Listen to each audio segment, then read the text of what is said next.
Alright, I wanted to show you our 55-gallon aquarium. We set this up this last week and made a homemade wet dry sump, which is down below here.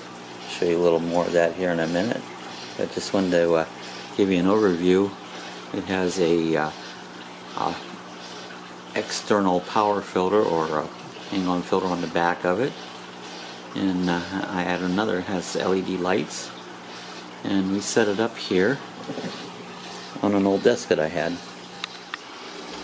Alright, this is my tank all set up.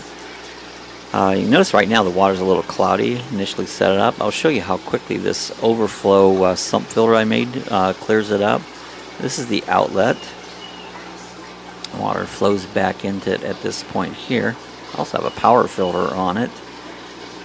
And I also wanted to show you here further that the inlet overflow pipe has a big opening. This says inch pipe, and fish could be sucked in there. So this is the outlet. This is actually a box, a drawer, one of these plastic drawers, and I've drilled holes in each drawer and allow the water to run down through. The first top part is got floss. The second area has lava rock as a filter media, and then it's pumped back to the top. I also this is the outlet where the water overflow goes into the back. I've hard piped it all the way into the wet dry sump, and this way I didn't have to use any plastic hoses or nothing. This here, you can see how the cloudiness in the inlet tube. We'll show you shortly here how I sobbed that so it didn't suck the fish in. And this is the outlet. You'll see the little hole in the outlet. That's so it doesn't siphon back when the power goes off and overflow in your tank. Use some lava rock here as decoration. This is just from Lowe's.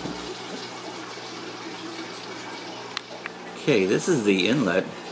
It's an overflow, and I made this little cage-like thing to go over the overflow pipe. You can see it coming down here. This is made out of crocheting mat, and I actually sewed this all together and formed a box with a hole slipped down over top of it, and this way the fish won't get sucked down in the filter. Right now I have some of these rosy red minnows to cycle the tank, and they seem very happy in here. They're rather than buy expensive fish, these are like 10 for $2. I put like 20 of them in, and they can go through the cycling process and have very little expense in cycling the tank with more expensive fish, and I can do whatever I want with them later on. I believe we're going to make this a community fish with like platies and maybe guppies and mollies and this type of thing. Up in the corner here is the inlet from my sump, my dry wet sump that I homemade it, and so that's where the return is. And this is the power filter inlet that comes to the bottom. So this is our basic setup. Took a couple flower pots. Got some of these big rocks at the dollar store for $1, and a couple flower pots, turn them on their side, and some more rocks I got in a bag at the dollar store here. These little guppies or minnows like to go inside that little flower pot. And then this is lava rock, same lava rock I used in the filter for substrate, and I just rinsed them up. This got at a garden store at Lowe's, and rinsed it out really good. It's very dirty. I rinsed and rinsed and rinsed, and the tank was a little cloudy overnight. The filter cleared it up. It's really crystal clear now. This is only the second day that I've had any fish in it. It's been up for about 4 days now. This is my overflow plumbing. See, I have an air stack that comes up through here, and it goes down. This goes back to the back and is plumbed right into the wet sump filter. And as you can see here where it overflows at the top, I just took drilled a hole and hot glued it around there tight, put a plug on it, and to siphon it, you just suck on that aquarium line there until you get all the air out, and it'll start flowing. It's supposed to remain primed, but it does lose its prime-on power. I have the whole unit set up now so the water levels, even if the pump's running when it comes back on, it won't fill it up, overflow the tank. The only problem at this point, if it runs for a long time, the pump gets in very little water and it could burn up the pump. So still working on a solution to keep it primed. This is the top of this is the inlet. You can see it sucking down into there. But how I made this little box that extends above the water and keeps little fish or even big fish from getting sunk in the inlet tube and clogging the whole system up. And so far this has worked out really good.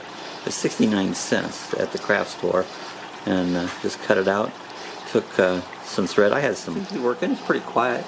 You get water noise here, but that's typical for this type of wet sump filler there, which I don't mind. I fact enjoy the water sounds. It's kind of relaxing. Yeah, this was the little tour of my setup. We made this wet and dry sump do-it-yourself with just a couple little storage drawers, the little plastic drawers. Got this one at Walmart. $10 is for the drawer, so really it wasn't very expensive at all or anything. The tub before I had, this is just a little storage tub that I used to set the drawer down into it. This is a 3 drawer container, and I modified it so I'm only using 2 of the drawers. The 3rd drawer, I kind of cut it to it made a smaller slot, and that I put just a mat filter in there. That's the first thing that goes through. Then it goes down into the 2nd drawer that actually has floss in it. Then that has holes in it, and it dumps down into the 3rd drawer that has the lava rock. The lava rock will be my biological filtration on it. So and then it goes back down to the very bottom, and the pump pumps it back to the top of the aquarium. I also put the heater sets in the bottom, that's in the very bottom of that, so I didn't have the heater inside the tank, and that way it helps clean up the tank a little bit there for it. So this was kind of a overview of my 55-gallon setup. Hope you enjoyed the video. If you have any questions, leave questions in the comment box, and I'll try to answer them for you. If you enjoyed it, give me a thumbs up if you enjoyed this video. And if you're not subscribed, do me a favor, hit the subscribe button. I appreciate all my subscribers there, and I try to make informational videos that can help you in a lot of different subjects. This happens to be one on the aquarium, and so I hope you get it. Leave questions. I'll see you the next time.